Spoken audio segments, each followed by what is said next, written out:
신세계백화점의 패션 편집숍 분더샵이 상표권 갑질 논란에 휩싸였습니다. 한 중소업체를 상대로 상표권 무효 심판에서 패소했는데 2심까지 강행하면서 상표권 포기를 압박하고 있다는 주장이 제기됐습니다.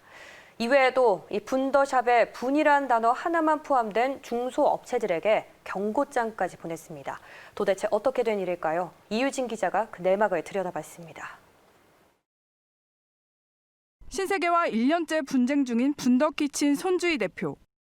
최근 4건의 상표 심판 사건에서 모두 승소했습니다. 하지만 신세계가 이에 불복해 2심을 결정하자 경제적 정신적 피해가 막심하다고 토로했습니다.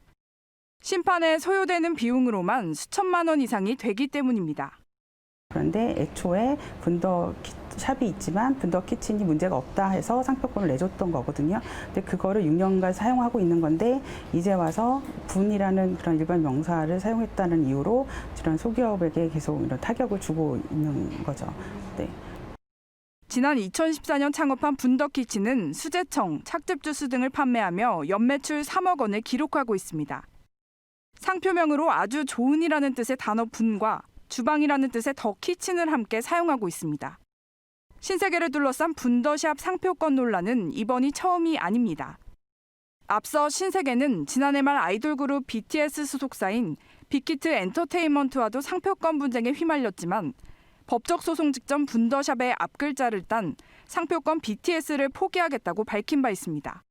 법적 판결 없이 순순히 상표권을 포기했던 신세계가 중소기업과의 분쟁에선 패소라는 판단에도 2심을 진행하는 등 모순적인 태도를 보이는 게 문제라는 지적이 나오고 있습니다. 이렇게 신세계가 분더샵에 대한 강경한 태도를 보이는 이유는 무엇일까? 신세계 측은 상표명 혼란을 방지하기 위한 회사 방침이라는 입장을 강조했습니다. 뜻밖의 행운, 절친한 벗이라는 분이라는 단어는 신세계만의 고유 상표권에 해당한다며 회사와 비슷한 상표명으로 소비자 오해가 우려돼 해당 소송을 진행했다는 설명입니다. 분더샵은 지난 2000년 선보인 패션 편집숍 브랜드로 신세계 주요 사업 가운데 하나로 꼽히고 있습니다. 이러한 영향에 신세계는 작년 10월부터 상표명이 비슷한 수십 곳의 중소업체들을 상대로 분더샵에 대한 상표권을 주장하는 경고장을 발송한 것으로 확인됐습니다. 전문가들은 당시 상표의 저명도, 업태 동종성 등이 재판의 승부를 가르는 핵심 요소라고 말합니다.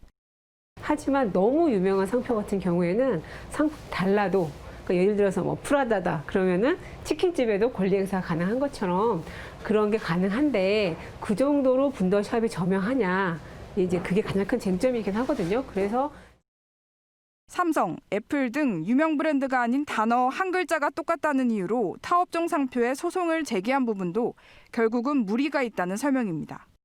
하지만 소송을 진행할 여력이 되지 않는 수십 곳의 중소업체들은 수년간 지켜온 상표권을 포기해야 하는 사례마저 불거지고 있습니다. 매일경제TV 이유진입니다.